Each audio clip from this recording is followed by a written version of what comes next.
Hey Bruce, how's it going? How you doing? Very good. Enjoying myself. Bruce, I'd like you to tell me what you've been doing today, since you woke up. Today, I went with my friend, Argentinian friend Sergio, and went to training at the Esgrima club here in Buenos Aires. You went to the Evita's tomb, is that correct? Yeah, we didn't actually get to see the tomb. We were wondering. We were just taking some pictures in the graveyard in general because it's an incredible, location. Take some photographs. These photos you've taken are just for you guys, or you're going to be using them as promo photos? Well, we're going to be using them as promo photos, and also we're going to be putting some of them on the DVD that we're shooting. This whole South American trip, we're taking video footage of everything we do because it's going to be on DVD for next Christmas.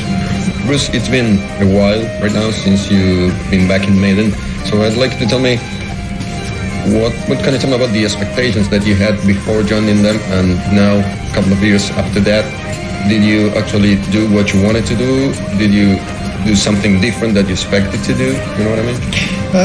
No, I'm pretty much satisfied with the way everything has happened. I wanted to do a really good Maiden record, and I think we've done that. So, I'm pretty happy with everything, and I think that we can do another really good record as well. I'm looking forward to doing another one. As you've been telling me this, it seems that you are taking step by step instead of looking so far into the future. Is that right? No, I mean,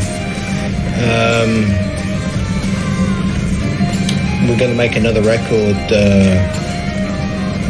in 2002, and we'll be touring in 2003. That's 3 years away. I'm not going to look any further than 3 years away. The rock scene, the heavy metal scene was in any different way 2 years ago than you think it is right now? You think that something changed for the better or for the worse? I think,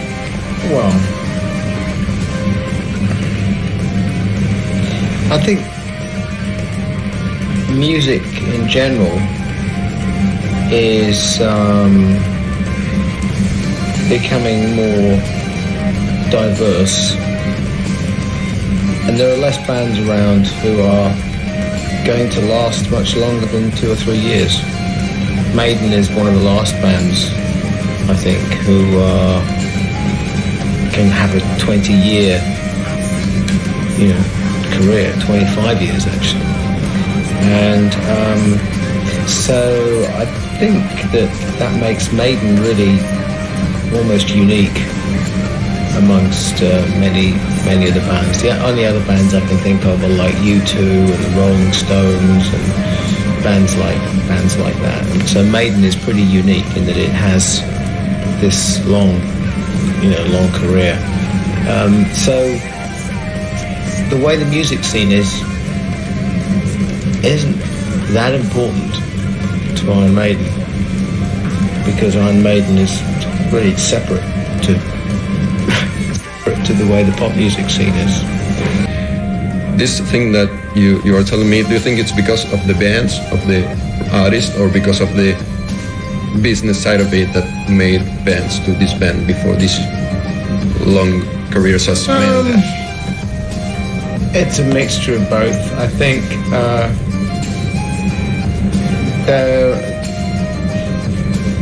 it's the business side of things now wants quick money. It wants quick profits, and it doesn't.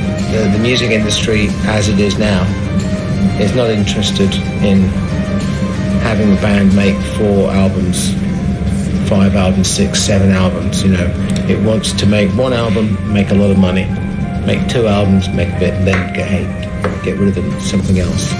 And Maiden's philosophy is completely different. And we're lucky that we have some smart business people who look after us, who respect what we want to do artistically. They make it possible for Iron Maiden to survive, whereas if we didn't have those people behind us, we probably wouldn't survive. You know, we'd probably become victims like some of these other bands. Yeah, made, you know, victims. But also, Maiden has never sold out its style in order to be commercial. We could have sold a lot more records if we'd made some changes to our sound, but then we wouldn't last 25 years because the Maiden sound is unique. You know, you can say what you like about it, but nobody else sounds like Iron Maiden. Bruce, I'd like you to tell me, how do you feel right now after all these years being in your different bands you've been in, Iron Maiden, your solo albums, and if you feel fortunate because you're able to still do this thing and be in a band that has a 25 years career and being able to have a career since, you know, the things we've been talking about. Yeah, I'm extremely fortunate. I'm a very lucky guy. I really am. It's,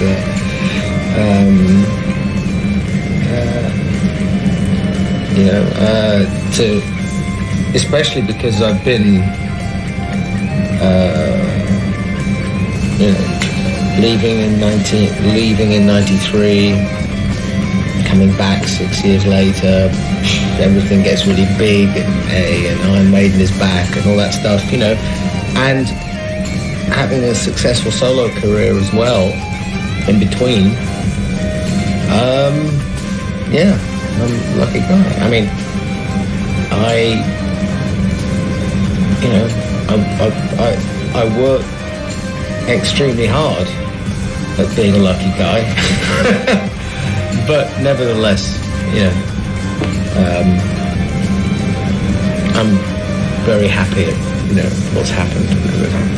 Bruce, I'd like you to tell me, what was the hardest time for you as a musician? Was it back when you started, when you were a new guy trying to play rock music? Was it when you left Maiden? Was it when you were trying to prove yourself doing your solo career?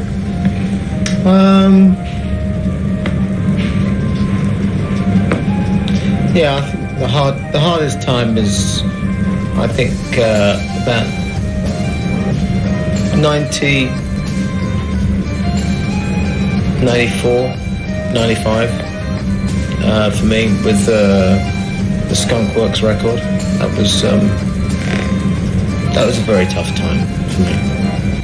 And why are you telling me this? Because you didn't like the album, because it didn't sell as good as you expected to be, or because of some personal thing? I think I was disappointed at the reaction to the album, and also I guess I was disappointed that people who were quite close to me weren't giving really any support. It's like there were a lot of people who seemed that they wanted the project to fail. And it made me really angry. And so I went back and made a couple of different records after that, which is Accident of Birth and Chemical Wedding.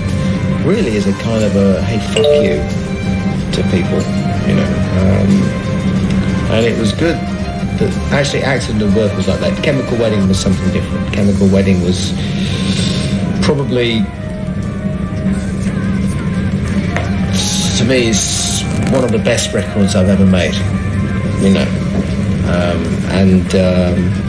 So Chemical Wedding was a real step forward for me. And it was good, just before rejoining Maiden, to have done Chemical Wedding was a good, it put my head in a good place, because I was very, very confident before I went back to Maiden. Two things.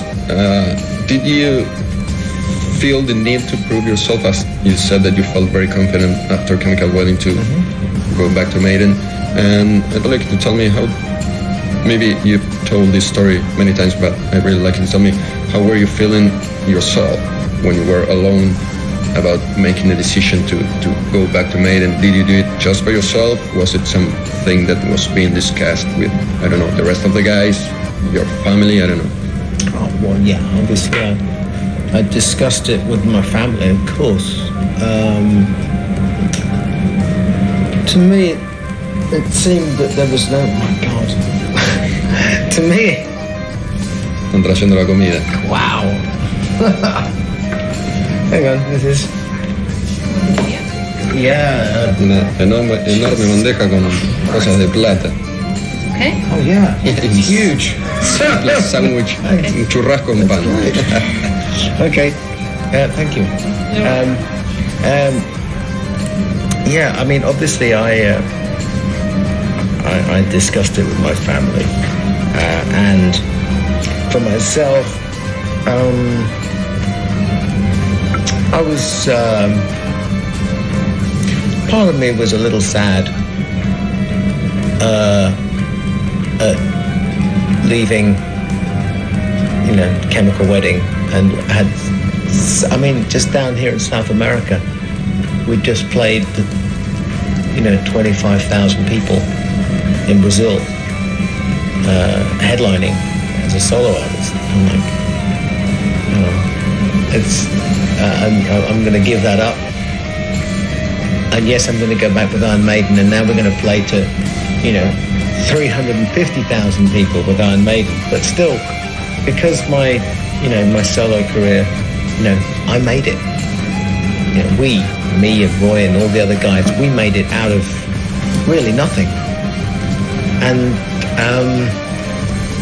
so, but that gave me a really good feeling. I was a little sad, but I thought, all the fans who like my solo stuff are all gonna love the fact that I'm back with Iron Maiden. And so I thought, well, it really makes no difference, I can still do solo stuff, and I can be with Iron Maiden. In many ways, it makes my life simpler.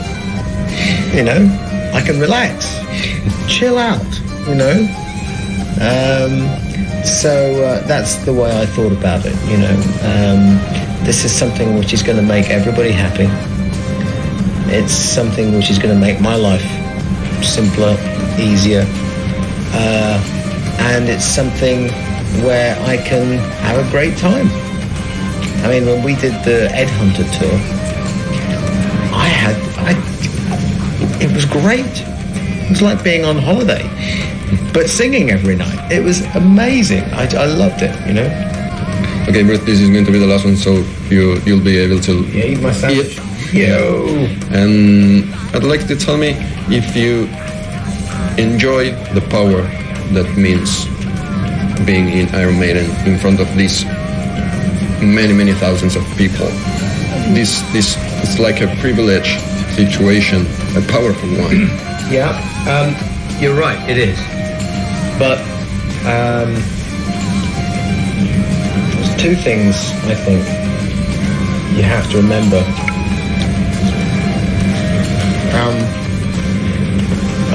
I have no power except that exists in the audience.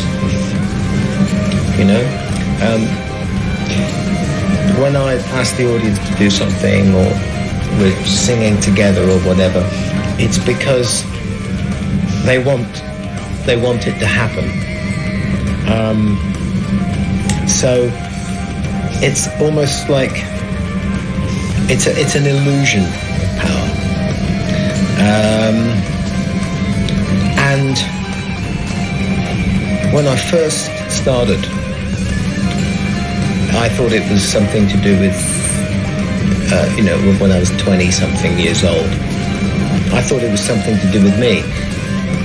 I'd go on stage and go, look at all these people. Wow, they're all here for Maiden and me. And it's not. The people are there for themselves to see the concert, to see Iron Maiden. And it's not anything really to do with me. Me is just, I represent a sound, music, Iron Maiden. And so I look at it now as I'm much more relaxed before I go on stage. I don't get nervous because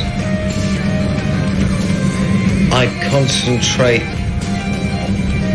more on generating an atmosphere and playing with the music, playing with the audience. But it's not about me. It might look like it's about me, but really it's not. It's about using the music, which they want to hear. The audience want to hear this music. I'm giving them the music, and they're giving stuff back to me, and I give it back to them. A big game of tennis, That's what it is. Bruce, thank you very much for your time. Thank you, sir.